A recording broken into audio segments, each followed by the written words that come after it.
अस्सलाम वालेकुम, कैसे हैं आप लोग? उम्मीद करता हूँ ठीक ठाक होंगे। वेलकम करता हूँ सबसे पहले अपने इस YouTube channel Karachi education news में। अच्छा, जो जो बस बेसिकली अपने मैट्रिक की तैयारी कर रहे हैं, उम्मीद करता हूँ कि यार मैट्रिक और 9th वाले बच्चे जो हैं बहुत बेहतरीन अपनी तैयारी जो है कर रहे होंगे फॉर द अपकमिंग एग्जामिनेशंस। ठीक है। उसके बाद कुछ क्वेश्चंस थे जो कि बहुत ज़्यादा स्टूडेंट को परेशान कर रहे थे, जिसमें से एक क्वेश्चन ये वाला है। इस क्वेश्चन के अंदर कुछ इस तरीके से स्टूडेंट्स पूछ रहे थे कि सर साइंटिफिक कैलकुलेटर जो है वो इस बार 9 और मैट्रिक में एग्जाम्स में वो अलाउड होगा या नहीं होगा। तो मैंने सोचा कि क्यों ना भाई इसके ऊपर एक वीडियो बना ली जाए कि आप लोगों के बाकी जो फ्रेंड्स हैं, बाकी जो वीडियोस देख रहे हैं, उनको भी इसका आइडिया हो जाए कि इस बार जो है कैलकुलेटर अलाउ है एग्जामिनेशन में या नहीं है। सही है। सेकंड बात जो कि मैं करना चाह रहा हूँ वो ये है कि यार इस वीडियो को पूरा देखना कि भाई कोई डाउट्स तुम लोगों के जो माइंड में हो वो सारे जो है ना वो क्लियर हो जाएं। बच्चे क्या करते हैं कि आधी वीडियो देखते हैं चले जाते हैं, उससे होता क्या है, उससे ये होता है कि आप लोगों के डाउट्स जो है ना वो क्लियर नहीं होते। अब क्लियर नहीं होते तो फिर आपके क्वेश्चन माइंड में आ रहा होता है। इसको पूरा कंप्लीटली देख लेना कि भाई तुम्हें फिर बाद में जो है वो परेशानी नहीं फेस हो। तो सबसे पहले देखो क्या चीज़ है, सबसे पहले ये है कि बोर्ड की तरफ से जो है 9 और मैट्रिक का जो साइंटिफिक कैलकुलेटर है वो बेसिकली अलाउड नहीं किया हुआ। आप जब बोर्ड के आपके पास जो है एडमिट कार्ड्स मिलेंगे तो आप उसके ऊपर जो है इंस्ट्रक्शंस में आपको लिखा मिल जाएगा कि scientific calculator is not allowed. ठीक है। मगर कुछ चेंजिंग्स हैं जो कि हो सकती हैं, सही है, वो आपको वो लिख के नहीं देंगे, मगर ये जो है 50-50% चांसेस है। मगर मैं आगे बताता हूँ कि अब क्या चांसेस हैं। देखो 9 क्लास वाले जो हैं वो तो सिंपल भाई, उनका साइंटिफिक कैलकुलेटर का कोई काम नहीं है, तो साइंटिफिक कैलकुलेटर ले जाने का सोचे भी नहीं। ठीक है। अलाउड भी नहीं है, ना ले जाने का सोचें। ठीक है। सिंपल कैलकुलेटर अपने सारे लेके जाना एग्जामिनेशन में, 9th वाले बता रहा हूँ, क्योंकि कैलकुलेशन को इतनी ज्यादा हार्ड नहीं है। जब तक आप प्रैक्टिस करोगे आपके हाथ पे कैलकुलेशन होंगी, आप सिंपल कैलकुलेटर पे बस अपने आंसर्स निकालने के लिए रखना। ठीक है। सेकंड जो बच्चे हैं, अब ये मैट्रिक में जो बच्चे आ गए वो बोल रहे होंगे सर हम 9 क्लास में तो लेके गए थे साइंटिफिक कैलकुलेटर्स। देखो यार, 9 क्लास में आप लोग जो लेके गए थे, मैं मैट्रिक वाले जब 9 में पढ़ते उनके हिसाब से भी तुम लोगों को बता देता हूँ कि कुछ बच्चे ऐसे बोल रहे हैं सर हम तो लेके गए थे साइंटिफिक कैलकुलेटर। अच्छा, मैं होता क्या है मैं तुम्हें एक चीज एक्सप्लेन करता हूँ। फॉर एग्जाम्पल, अगर तुम साइंटिफिक कैलकुलेटर लेके जाते हो, 9 क्लास वाले बच्चे की बात कर रहा हूँ मैं। ठीक है। आप साइंटिफिक कैलकुलेटर लेके चले गए, तुम ले जाने के बाद इन केस तुम्हारे सेंटर के अंदर जो है कुछ टीम्स आ गई, उन्होंने चेकिंग करना शुरू करी, या फिर तुम्हारे अपनी जो इन्विजिलेटर्स हैं वहां पे, उन्होंने बेसिकली मैथ के एग्जामिनेशन में आपके पास साइंटिफिक कैलकुलेटर देख लिया, और इन केस उन्होंने वो साइंटिफिक कैलकुलेटर आपसे ले लिया, तो आपके पास वहां पर दो चांसेस हो सकते हैं। पहला चांसेस क्या होगा? पहला चांसेस, एक तो आपने अपना कैलकुलेटर को खो दिया। ठीक है। बहुत रेयर केस होता है कि यार कैलकुलेटर्स मिल जाते हैं, क्लासेस में होंगे कैलकुलेटर्स तो फिर तो आपको मिल जाएंगे। इन केस इधर उधर आगे पीछे होगा कैलकुलेटर्स, मिक्स फिक्स होगा कैलकुलेटर, तो फिर बहुत मुश्किल हो जाता है कि कैलकुलेटर का मिलना। तो अब आपको अभी मैं ये भी बता दूं कि इस क्राइसिस के जो पाकिस्तान में चल रहे हैं, साइंटिफिक कैलकुलेटर्स अभी बहुत महंगे चल रहे हैं। लाइक तकरीबन 2,500 से 3,000 रुपए का साइंटिफिक कैलकुलेटर चल रहा है। मैं कॉपीज की बात कर रहा हूँ, ओरिजिनल तो और दूर की बात है। तो यार इतने महंगे कैलकुलेटर, और as compared to simple calculator scientific, obvious बात है बहुत महंगा है। तो ये आपके लिए एक जो है ऐसी बात हो जाएगी कि इनकेस अगर लेकर चले जाते हैं, क्योंकि वो आपसे ऑटोमेटिकली ये भी कह सकते हैं कि अब यहाँ इंस्ट्रक्शन में लिखा हुआ है कैलकुलेटर अलाउड नहीं है, तो आप ये कैलकुलेटर कैसे ला सकते हैं साइंटिफिक। इसमें एक और चीज भी ऐड कर देता हूं मैं कि अगर इनकेस आप सिर्फ साइंटिफिक कैलकुलेटर लेके जाते हो एग्जामिनेशन में और जाकर भाई कैलकुलेशन कर रहे होते हो, और अगर इनकेस कोई लेकर चला जाता है, तो आपके पास एक लूज पॉइंट यहाँ पर ये भी होगा कि अब आपके पास कोई कैलकुलेटर नहीं होगा। अब कैलकुलेटर नहीं होगा तो ऑब्वियसली बात है परेशान होगे, किसी से बोरो करोगे। बोरो करने पे क्या है कि भाई वो अपना भी कैलकुलेशन करेगा, आपको भी देगा, उससे आपको बैठना पड़ेगा और आपका टाइम वेस्ट होगा। इसलिए मैं आपको कह रहा हूँ कि आप भाई साइंटिफिक जाने से अच्छा है सिंपल की तरफ जाओ, क्योंकि 9th में साइंटिफिक का कोई काम है ही नहीं। सही है। तो मैं आप लोगों को बोल रहा हूँ मत लेके जाना, सिंपल कैलकुलेटर लेके जाना, दैट्स इट।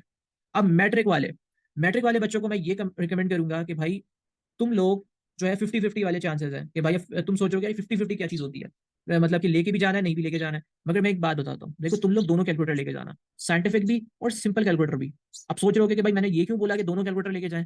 देखो यार, इन केस इंस्ट्रक्शन के मुताबिक बोर्ड की ये होता है कि साइंटिफिक कैलकुलेटर्स अलाउड नहीं होते। इन केस अगर साइंटिफिक कैलकुलेटर्स आपके ले लिए जाते हैं, ठीक है, तो आपके पास सिंपल कैलकुलेटर तो मौजूद होगा ना कि आप अपनी कैलकुलेशंस जो है वो कंटिन्यू रख सको। वरना क्या होगा कि जस्ट आप अगर साइंटिफिक कैलकुलेटर लेकर जा रहे हो तो उधर प्रॉब्लम ये होगी कि साइंटिफिक कैलकुलेटर लेके तो चले गए, फिर अगर उन्होंने ले लिया तो आपके पास कैलकुलेशन करने के लिए कुछ जो है कैलकुलेटर्स मौजूद नहीं होंगे। बोरो जब आप किसी से करोगे तो प्रॉब्लम क्या आएगी कि उसको अपने भी कैलकुलेशन करनी है, फिर आप वो अपनी कैलकुलेशन करके आपको देगा, फिर आप उसको दोगे, फिर वो इससे क्या होगा, टाइम का जो है लॉस होगा। और एग्जामिनेशन में जो 3 घंटे होते हैं वो बहुत इंपॉर्टेंट होते हैं आपके लिए, बहुत ज्यादा इंपॉर्टेंट होते हैं, क्योंकि उसमें आपको एक तो कैलकुलेशन मिस्टेक होने का भी खतरा होता है कि भाई क्योंकि 3 घंटे का टाइम है, और 3 घंटे के टाइम में जो है ऐसी मिस्टेक्स आ जाती हैं कि आप कैलकुलेशन मिस्टेक कर देते हो एग्जाम में। तो इसलिए मैं आपको कह रहा हूँ कि भाई आप दोनों कैलकुलेटर्स लेकर जाना, साइंटिफिक भी और सिंपल कैलकुलेटर भी। ठीक है। अब साइंटिफिक कैलकुलेटर 9th वाले बच्चे भी सोच रहे होंगे कि भाई मैंने 9th वालों को तो मना किया साइंटिफिक कैलकुलेटर, क्योंकि उनका रिक्वायर्ड ही नहीं है। मैट्रिक वालों को क्यों कह रहा हूँ, क्योंकि ये तो पूरा मैट्रिक बोर्ड में ही आता है, तो मैं इनको कह क्यों रहा हूँ। देखो इनको मैं इसलिए कह रहा हूँ क्योंकि इनके जो बेसिकली सिर्फ एक सब्जेक्ट के अंदर कैलकुलेटर की रिक्वायरमेंट होगी, बल्कि एक या दो सब्जेक्ट्स के अंदर। ठीक है। एक तो आपके पास फिजिक्स के अंदर, वो भी थोड़ा सा फिजिक्स के अंदर थोड़ा सा पार्ट, और एक इनको जो है मैथ्स के अंदर होगी। मैथ्स में भी पूरा नहीं इनको होगा, पूरा रिक्वायरमेंट नहीं होगा। क्यों?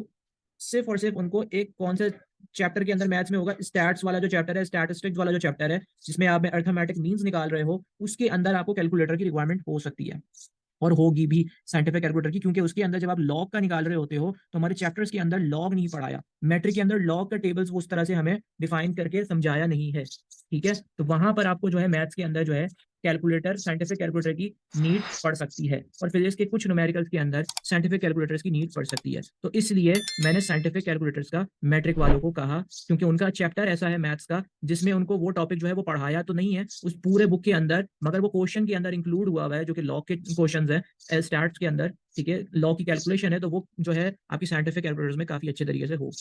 ठीक है, तो ये बेसिकली क्या था, यही मैं समझाने की कोशिश कर रहा था कि नाइन्थ वाले जो हैं उनका कोई भी ऐसा क्वेश्चन नहीं है जो कि साइंटिफिक कैलकुलेटर से परफॉर्म्ड हो, तो सिंपल जो कैलकुलेटर ही लेकर जाना अपने साथ, मत करना कि भाई साइंटिफिक कैलकुलेटर्स लेके जा रहे हो। मैट्रिक क्लास वाले अपने साथ दोनों कैलकुलेटर्स लेके जाएं, साइंटिफिक भी और सिंपल भी। इन केस अगर साइंटिफिक कैलकुलेटर्स बोर्ड की इंस्ट्रक्शन के हिसाब से ले लिए जाते हैं आपसे, ठीक है, तो आप फिर जो है सिंपल कैलकुलेटर से अपनी कैलकुलेशन को कंटिन्यू कर सको। मगर अभी के हिसाब से मुझे नहीं लगता, मैंने पूछे थे तो मुझे नहीं लगता कि आपसे साइंटिफिक कैलकुलेटर्स मैट्रिक वाले जो हैं उनसे लिए जाएंगे, क्योंकि उनके मैथ्स में तो खास तौर पे, बाकी सब्जेक्ट्स में जैसे फिजिक्स और केमिस्ट्री में तो बिल्कुल आपसे ले लिए जाएंगे, तो मैं गारंटी कह रहा हूँ, मगर मैथ्स में आपसे जो है नहीं लिया जाएगा साइंटिफिक कैलकुलेटर वापसी, क्योंकि आपका जो बेसिकली चैप्टर है, जो कि मोस्ट इंपॉर्टेंट चैप्टर है, स्टार्ट्स का चैप्टर, ठीक है, जो कि एग्जाम्स में लाजमी आएगा, वो उसके अंदर जो है कुछ लॉ की जो आपकी वैल्यूज निकालनी है, उसमें काफी ज्यादा आपका जो है वो पढ़ाया भी नहीं है चैप्टर्स, तो उसकी वैल्यू आप अपने साइंटिफिक कैलकुलेटर से निकालोगे।